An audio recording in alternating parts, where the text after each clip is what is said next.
for today's video, ang i-share ko sa inyo, we will make a banana carrot cookies. So I have one cup of raisin,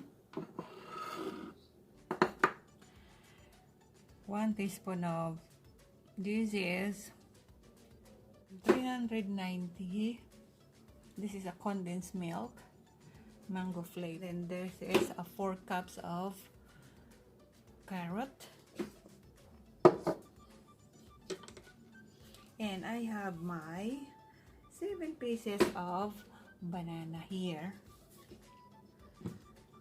and 227 butter, 227 grams. I have 6 cups of sugar, and I have 12, this is 12 cups of flour.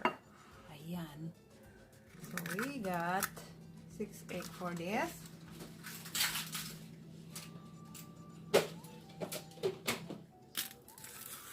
So fresh na fresh pa yung ating banana. This is 7 pieces.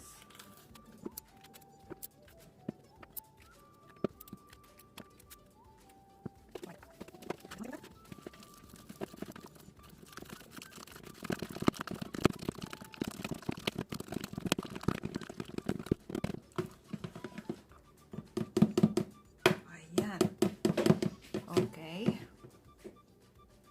So what we are going to do now is mix all together the wet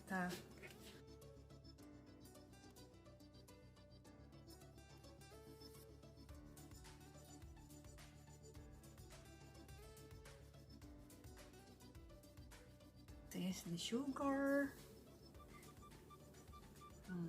half of that sugar, and we will mix it.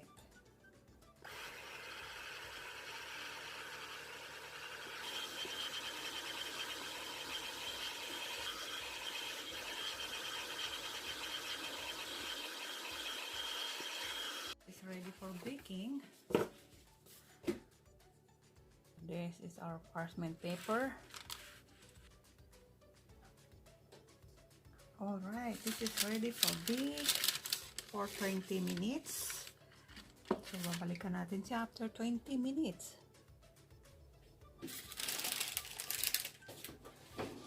Okay. 350 degrees for 20 minutes. Okay.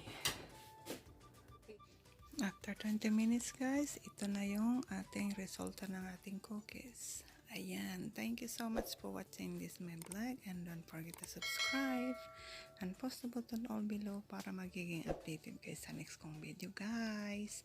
Bye bye!